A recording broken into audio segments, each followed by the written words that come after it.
জানিয়ে দিব এই মুহূর্তে হাতে পাওয়া গুরুত্বপূর্ণ আপডেট আন্তর্জাতিক সংবাদ। শুরুতেই থাকছে গাজায় বন্দি বিনিময় চুক্তি চূড়ান্তের দিনক্ষণ জানালেন নেতানিয়াহু।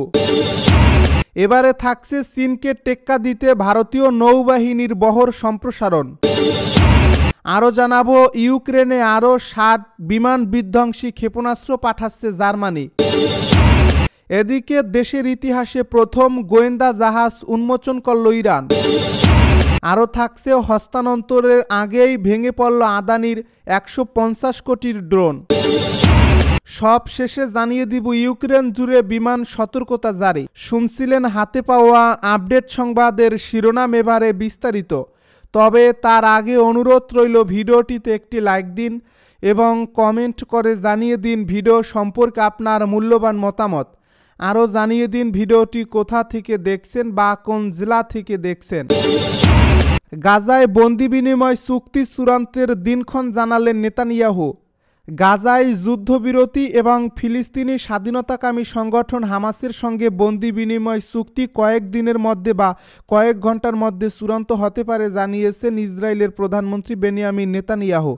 বুধবার ইসরায়েলি প্রচার মাধ্যম চ্যানেল 12 এবং ইয়েদিওত আহরোনোত সহ বেশ কিছু সংবাদ মাধ্যম তার এই মন্তব্য প্রকাশ করেছে। গাজায় হামাসের হাতে থাকা ইসরায়েলি বন্দীদের পরিবারের সঙ্গে মঙ্গলবার এক বৈঠকের পর নেতানিয়াহু বলেন, আমি দীর্ঘমেয়াদী অস্ত্রবিরতিতে প্রস্তুত, তবে শর্ত হলো সব অপহৃতদের ফেরত দিতে হবে। ইসরায়েলি প্রধানমন্ত্রী আরও বলেন, এটা কয়েক দিনের বা কয়েক ঘন্টার ব্যাপার। আমরা হামাসের প্রতিক্রিয়ার অপেক্ষায় আছি। জবাব পেলে সঙ্গে সঙ্গেই এটা শুরু করতে পারব।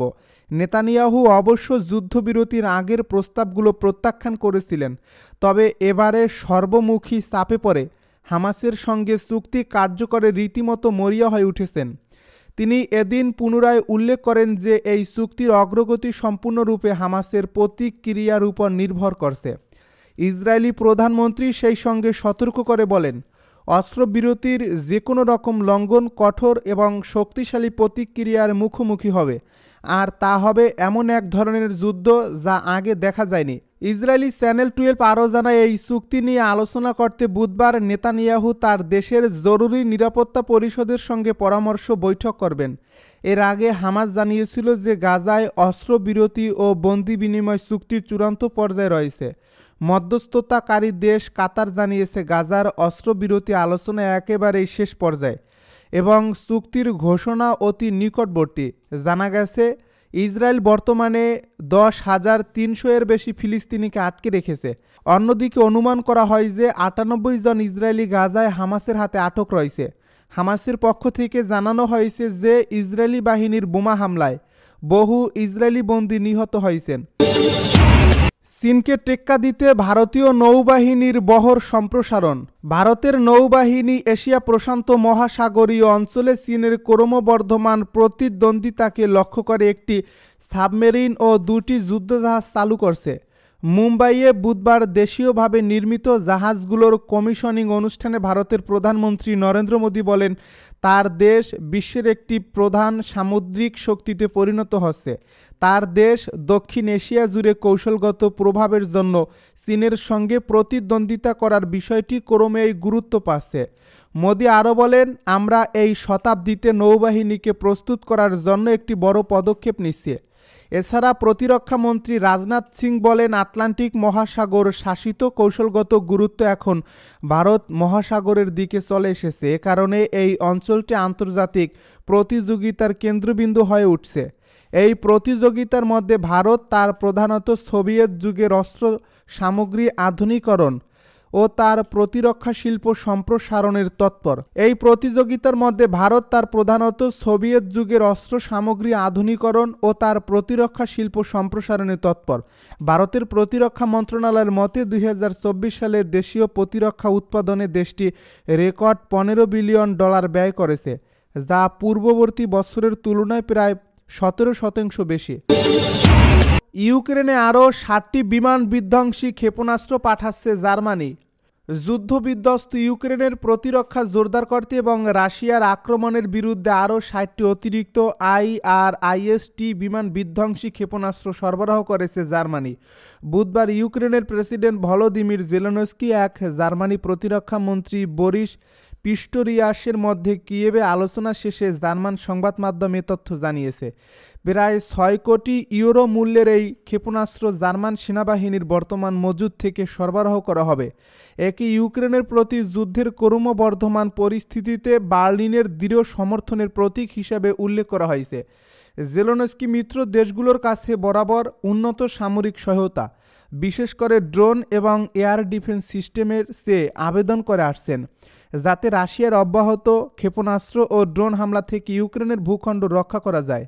IS-T ক্ষেপণাস্ত্র হল জার্মানির পক্ষ থেকে ঠিক তেমনই সামরিক সহায়তা যেমনটা জরুরিভাবে চেয়েছিলেন জেলেনস্কি।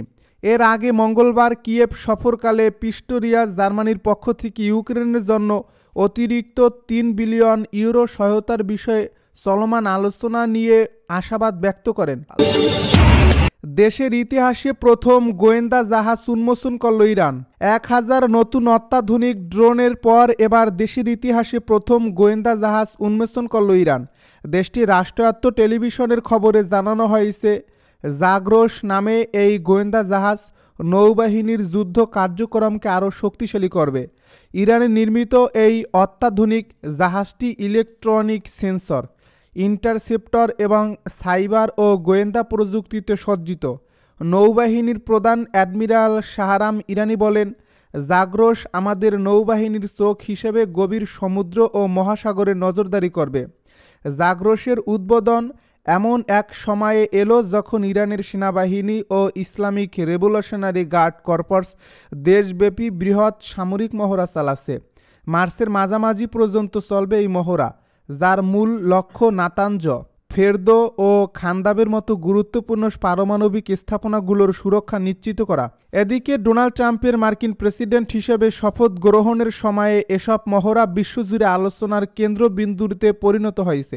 ডোনাল্ড ট্রাম্পের প্রথম মেয়াদে যুক্তরাষ্ট্র ২০১৫ সালের ঐতিহাসিক পারমাণবিক চুক্তি থেকে সরে এসে ইরানের উপর কঠোর নিষেধাজ্ঞা আরোপ করেছিল, যা ইরানের পারমাণবিক কর্মসূচিকে ঘিরে উত্তেজনা বাড়িয়ে তোলে। ২০২০ সালের ড্রোন হামলায় ইরানের শীর্ষ রেভলিউশনারি গার্ডস জেনারেল কাসেম সোলাইমানিকে হত্যার নির্দেশ দিয়েছিলেন সাবেক মার্কিন প্রেসিডেন্ট ডোনাল্ড ট্রাম্প। ইরাকের মাটিতে ঘটে যাওয়া এই ঘটনাটি বিশ্বজুড়ে আলোড়ন সৃষ্টি করেছিল। এদিকে মার্কিন সংবাদ মাধ্যম অ্যাক্সিওসের এক সাম্প্রতিক প্রতিবেদনে বলা হয়েছে, প্রেসিডেন্ট জো বাইডেনকে ইরানের পরমাণু স্থাপনায় হামলার জন্য বিভিন্ন বিকল্প উপস্থাপন করা হয়েছে। এই পদক্ষেপের লক্ষ্য ছিল। এদিকে মার্কিন সংবাদ মাধ্যম অ্যাক্সিওসের এক সাম্প্রতিক প্রতিবেদনে বলা হয়েছে, প্রেসিডেন্ট জো বাইডেনকে ইরানের পরমাণু স্থাপনায় হামলার জন্য বিভিন্ন বিকল্প উপস্থাপন করা হয়েছে। এই পদক্ষেপের লক্ষ্য ছিল সম্ভাব্য পরমাণু বোমা তৈরির প্রচেষ্টা রুখে দেওয়া। তবে ইরান বরাবরই দাবি করে আসছে যে তাদের পরমাণু কর্মসূচি কেবল শান্তিপূর্ণ উদ্দেশ্যে পরিচালিত হচ্ছে এবং তাদের পারমাণবিক অস্ত্র তৈরি করার কোনো পরিকল্পনা নেই। তবুও সাম্প্রতিক বছরগুলোতে ইরান সমৃদ্ধ ইউরেনিয়াম উৎপাদন বাড়িয়েছে। আন্তর্জাতিক পরমাণু শক্তি সংস্থার মতে ইরানই একমাত্র অপারমাণবিক অস্ত্রধারী দেশ যা ৬০% সমৃদ্ধ ইউরেনিয়াম উৎপাদনের সক্ষমতা অর্জন করেছে। এছাড়া গত কয়েক মাসে ইরান কয়েক হাজার নতুন সেন্ট্রিফিউজ স্থাপন করেছে। এদিকে এনবিসি নিউজের সঙ্গে সাক্ষাৎকারে ইরানের প্রেসিডেন্ট মাসুদ পেজেশকিয়ান দাবি করেছেন, গত এক বছরে মধ্যপ্রাচ্যে ইরানের আঞ্চলিক অবস্থান কোনোভাবেই দুর্বল হয়নি। পেজেশকিয়ান আবারও দাবি করেছেন, ইরান পারমাণবিক অস্ত্র তৈরির চেষ্টা করছে না এবং যারা এ ধরনের ধারণা প্রকাশ করছেন তাদের বক্তব্যকে তিনি পূর্ব পরিকল্পিত অজুহাত তৈরির চেষ্টা বলে অভিহিত করেন। হস্তান্তরের আগেই ভেঙে পড়ল আদানির ১৫০ কোটির ড্রোন। ভারতীয় নৌবাহিনীর হাতে তুলে দেওয়ার আগেই গুজরাটের পোরবন্দরে ভেঙে পড়ল আদানি ডিফেন্স অ্যান্ড অ্যারোস্পেস নির্মিত দৃষ্টি 10 স্টারলাইনার ড্রোন। ইসরায়েলি প্রযুক্তি ব্যবহার করে ভারতে তৈরি আদানি গ্রুপের প্রথম ড্রোন এই দৃষ্টি 10 স্টারলাইনার আনম্যানড এরিয়াল ভেহিকল। মাঝারি উচ্চতায় উড্ডয়নের ক্ষমতাযুক্ত শক্তিশালী এই ড্রোন ইতিমধ্যেই নৌবাহিনী নজরদারির জন্য ব্যবহার করছে ভারত।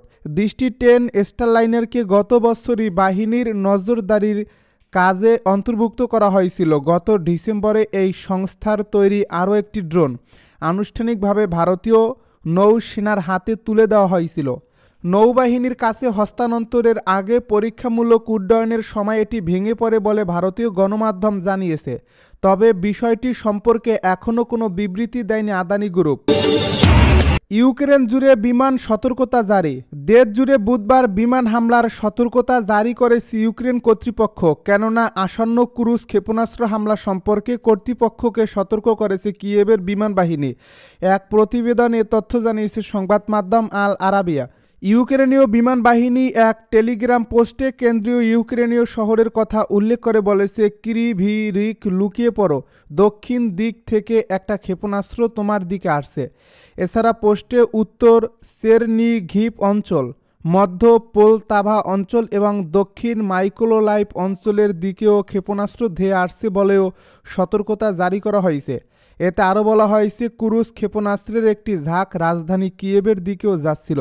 এই সতর্কতা এমন সময়ে জারি করা হলো যখন ইউক্রেন বলছে তারা প্রায় 3 বছরের যুদ্ধে রাশিয়ার ভূখণ্ডে তাদের সবচেয়ে বড় বিমান হামলা চালিয়েছে এবং ফ্রন্ট লাইন থেকে কয়েকশো কিলোমিটার দূরে অবস্থিত কারখানা এবং জ্বালানি কেন্দ্রগুলোতে আঘাত করেছে। তার একদিন পরই এই সতর্কতা জারি করা হলো।